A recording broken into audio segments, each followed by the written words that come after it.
gusuzugura Imana, isengesho no kwizera. Amena. Gusuzugura Imana bitera gusuzugurika ndetse n'urupfu. Kandi bati isengesho no kwizera bibasha gukora ibitakorwa n'imbaraga iyo ari yose yo mu isi. Ndabona abantu bafite intege nke cyane, niba ari izuba riva ukuntu, ndabona abantu benshi rwose imibiri yabo ifite intege nke cyane. Haleluya, haleluya. Gira mugenzi wawe, Imana ni nziza ibihe byose. Mureba rwose turanamwenyuye. Imana ni nziza kandi ibihe byose. Uyu munsi ni umunsi mpuzamahanga w'abato. Ni umunsi mpuzamahanga w'abato. Ni umunsi w'icyiciro cy'abariya abana bato guhera ku myaka 4 kugera ku myaka 9. Ntabwo ni ubutinde hose n'ibyo mu mateka mu mwanya amateka bari buyatubwire, ahubwo ndagira ngo dushime Imana ko n'abana bato bafite uruhare mu murimo w'ivugabutumwa. Abamaze iminsi bakurikira ya magambo dusoma mu byigisho biyobora abakuze kwiga Bibiliya mbere yo gutura, twagiye twumva uburyo abana bato bafite uruhare runini mu murimo w'ivugabutumwa muri biriya bihugu by'i Burayi. Bivuga ngo birashoboka ko abantu bakuru bagenda babivamo, ariko se niba abana batarimo bakubwi gukora umurimo w'ivugabutumwa, barajyana ubuhe butumwa twabatoje iki? Icya mbere uyu munsi twibutsa ni ukugira ngo dutoze abana bacu. Ijambo ry'Imana riravuga ngo menyereza umwana inzira akwiriye kunyuramo, azarinda asaza atarageza muto atarayivamo. Umwana muto amaze kutubwira amagambo atubwira ngo urugendo rw'agahebuzo. Aratubwira ngo mu gihe tuzirikana urugendo rw'agahebuzo hamwe na Yesu tugenze gute? Twitegure, sibyo?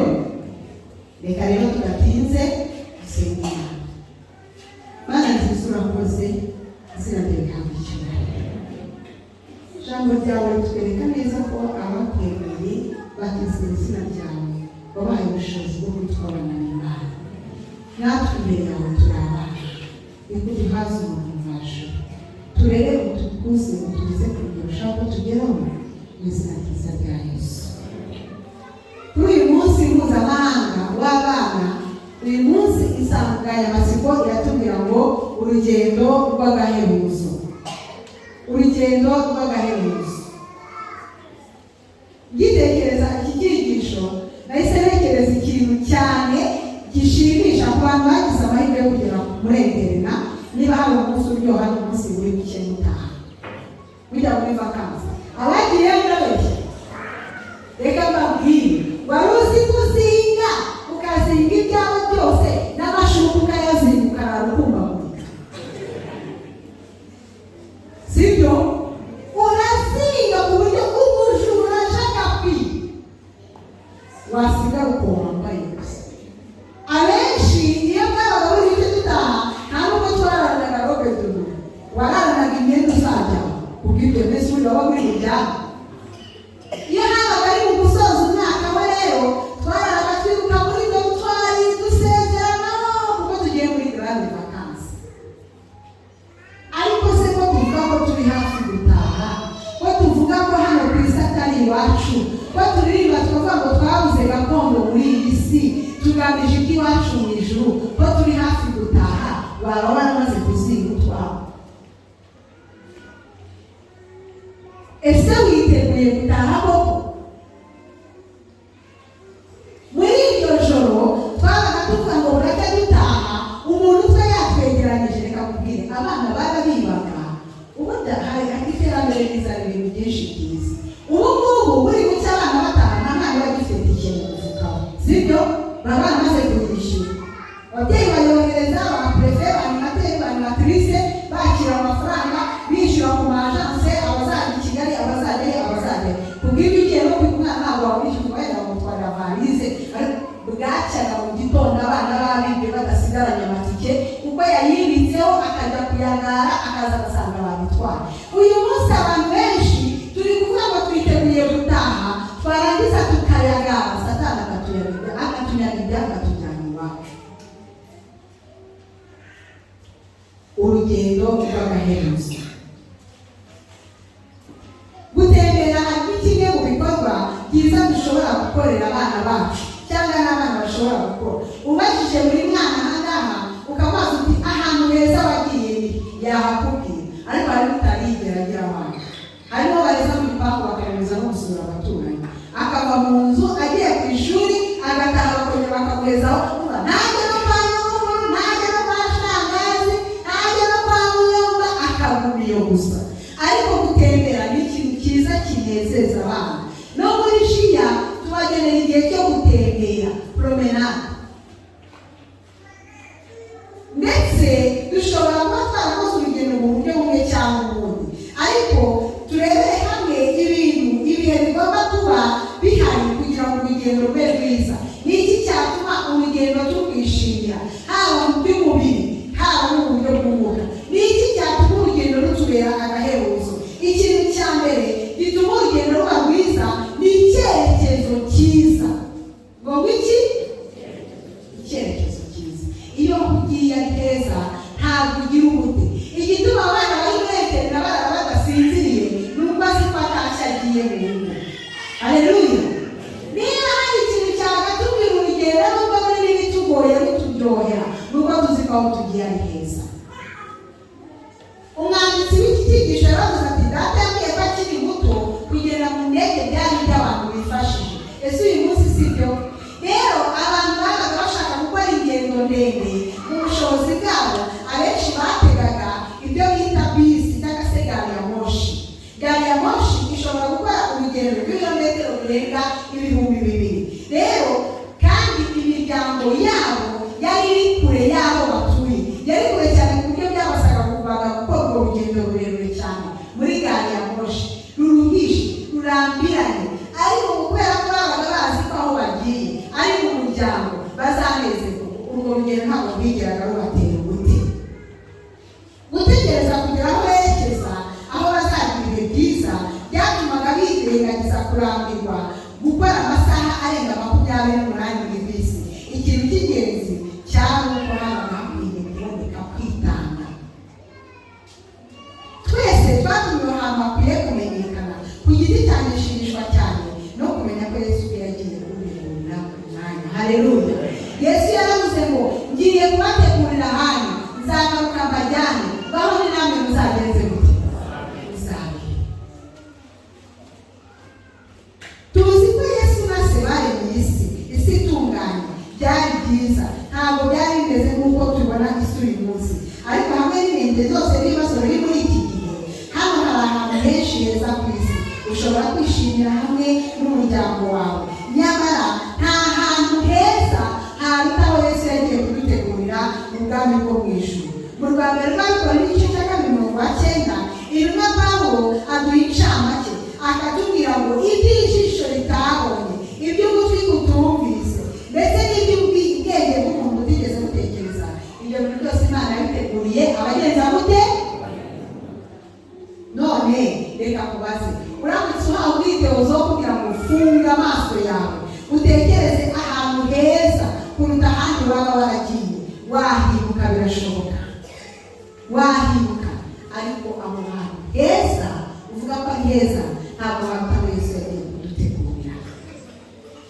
Ikindi kintu cya kabiri gituma urugendo rushobora kuba rwiza rukaryoha nubwo rwaba rurimo ibigoye, ni ukugendana n'abantu beza. No kugira gute? Kugendana n'abantu beza, kugendana n'abantu bishimye.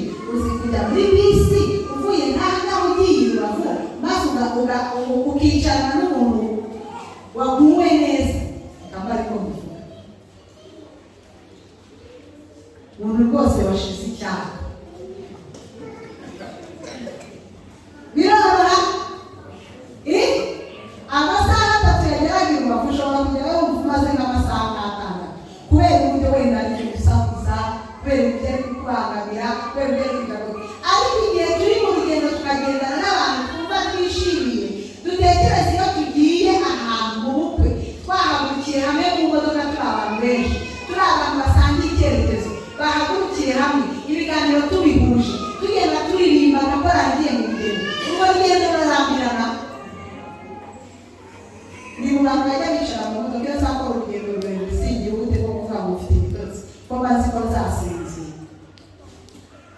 bakirakiga ku nyuma nigeze kujya kumusura ndasinzira shibuka ngira ngo nahareze vira matari urundi rugendo rw'iminota 10 navimye matari ariko iyo uri kumwe n'abantu wishimiye muri kuganira wasinzira ntabwo bishoboka rero urugendo igihe uri kumwe n'abo muhuje n'abo wishimiye urugendo ruraryoha rugenda neza kandi igihe muhuje ibyiza byinshi ibi bizagutera kwibagirwa icyo ari cyo cyose urugendo rushobora kuzana kitakunyuze muramutse muri mu modoka mugiye Rusizi muri hamwe nka korali mugiye kuririmbayo cyangwa se mugiye mu bukwe mwagera muri Nyungwe imodoka ikabapfiraho simpamya ko wagira impungenge n'ubwoba bingana n'ibyo wagira ubaye uri muri bisi ya yose n'abantu utazanye mushobora no kuva mu modoka mukicara mukaririmba mukiga n'amigisho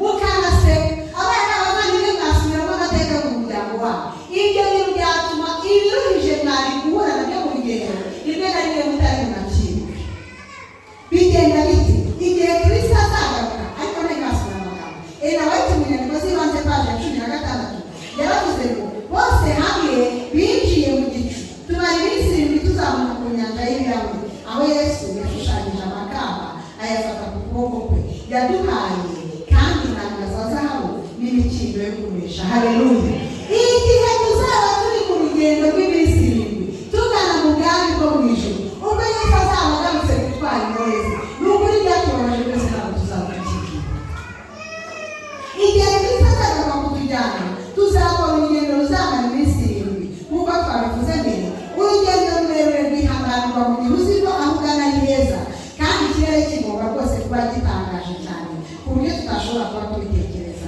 ariko kandi ni ngombwa kumenya ko muri urwo rugendo wowe nanjye dushobora guherekezwa na sosiyete nziza kandi nk'uko twigeze kubivuga gutembera n'abantu beza bazwi ko bakundwa bishobora gutuma urugendo ruba rwiza cyane umwana yabivuze igihe ari gutembera ari kumwe n'umuryango we igihe ari gutembera ari kumwe n'abavandimwe be n'inshuti ze abagize itsinda rye biramunezeza ikiruta byose ruriya rugendo rw'iminsi 7 ruzatunezeza kuko n'abacu twabuze kubera urupfu tuzongera tubabone haleluya tuzaba turi kumwe nabo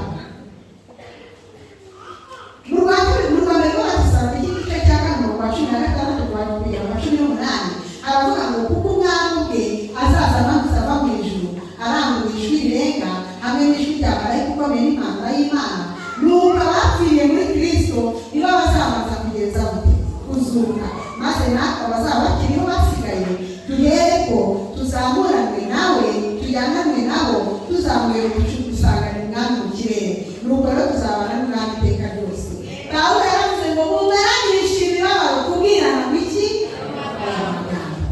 ikintu cya gatatu gishobora gutuma urugendo ruba agahebuzo ni ukwibuka ko Yesu ari gucumbikira abantu neza haleluya iyo muri mu rugendo mugenda mukaba muzi ko hari ahantu muzagera mugacumbika iterambere ryaraje umuntu aba afite amafaranga ye agashaka hoteli nziza yo gucumbike niba bibaye ngombwa sibyo ni gake cyane ushobora kubona umuntu avuye i Kigali agiye mu kazi i Huye akavuga ngo nzacumbika muri famille sibyo dati sizajya kugora abantu ugafata amafaranga ukagenda ukajya kwishyura mu icumbi ryiza ikintu gishobora gutuma urugendo rubiha ni ukurara ahantu habi ese sibyo urara ahantu habi abantu bakuru kera bakijya mu rugendo baracumbikaga akaba azi ngo ningera aha n'aha nzacumbika yewe ntabwo byabaga ari na ngombwa ko acumbika ahantu azi gusa wari wese wajyaga kwaka icumbi yagenzaga gute yarabiguha umuntu wanze gucumbikira abandi cyabaga ari nk'icyaha akoze ku buryo sosiyete yarabimwangira kuko yanze gucumbikira abashyitsi ndetse hari n'umunyarwanda uvuga ngo utuye ku nzira ageza gutera umuntu arucibwa n'abantu baza gucumbikira abandi utuye ku nzira abantu bateje ahantu batishe ese n'ubu tumaze kureba ibintu bibiri rero bisaba kugira ngo tugire urugendo rwiza twabonye ko ikintu cya mbere ari icyerekezo cyiza icya kabiri ari abo turi kumwe nabo mu rugendo icya gatatu rero ugucunga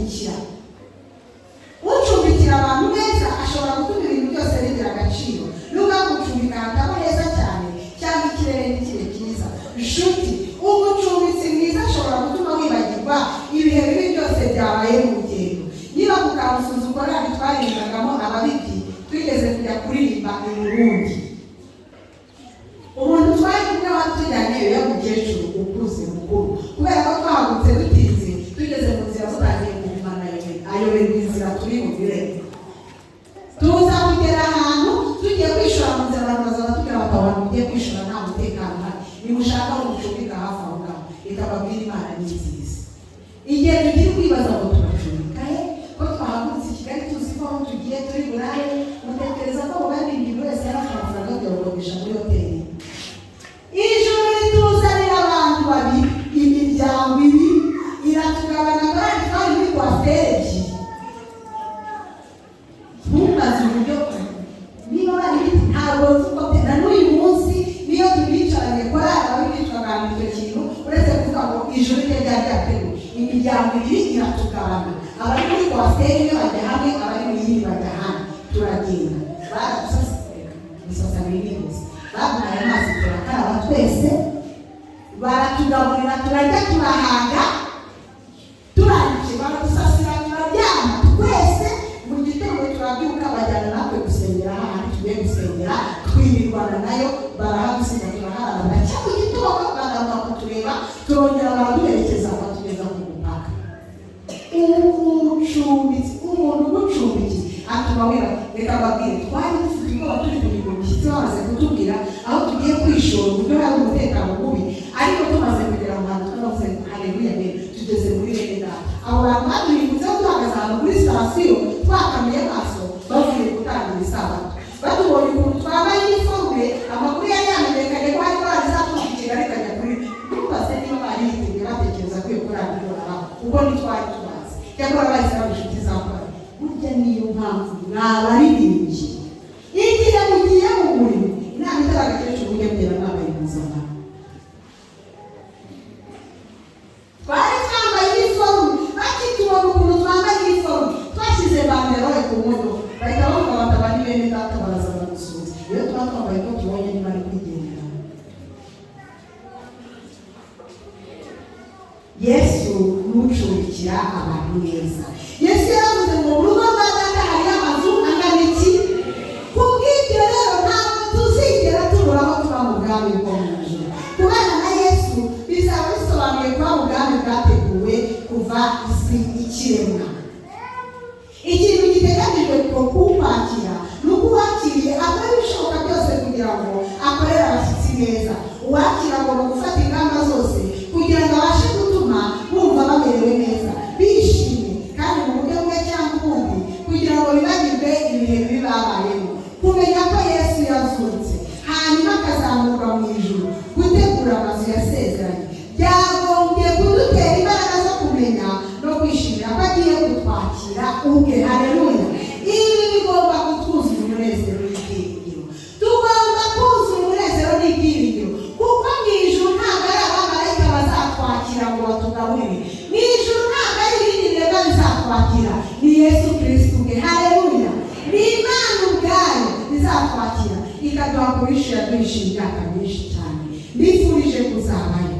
Nshuti nkunda, vuba bidatinze abo muri twe bakiriye Yesu n'umutima wacu wose, hagiye kubaho amahirwe yo gutangira urugendo rutangaje rwo gutura mu mazu Yesu yaduteguriye.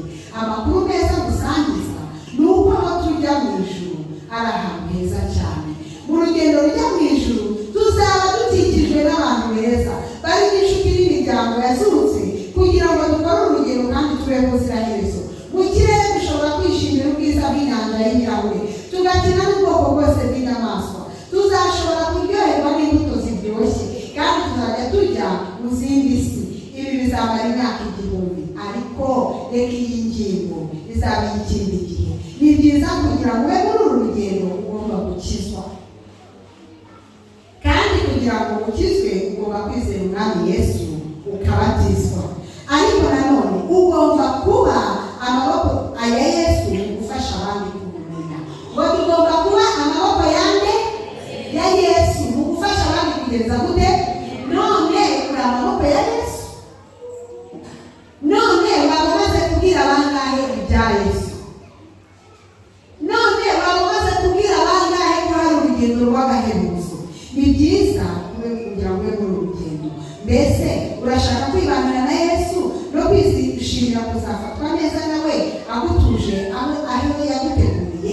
ishimire kuba muri urugendo rw'agahebuzo kandi Imana imufashe, Imana itugirire neza. Iki cyigisho nubwo twumva ngo cyagenewe abana ariko ku Mana nta mwuzuko, si byo se? Indirimbo tujya turirimba ngo turajya hehe? Turajya i Siyoni, ariko n'abana bonyine twese turajya i Siyoni, umurwa mwiza ugendeye gute, kandi ngo twishimire i Siyoni ni umudugudu wera, tuzahabonera twese, kandi ngo hazabura iki? Ituza. Imana idushoboze mu izina rya Yesu. Dusenge. Urakoze Mana nziza, izina ryawe rikabishyura. Haraheza hatanga biteguye. Nubwo mu isi harimo ibitugoye, nubwo mu isi turwara, nubwo mu isi dupfusha, nubwo mu isi dukena, nubwo mu isi dusonza, nubwo mu isi hari ubushomeri, nubwo hari intambara,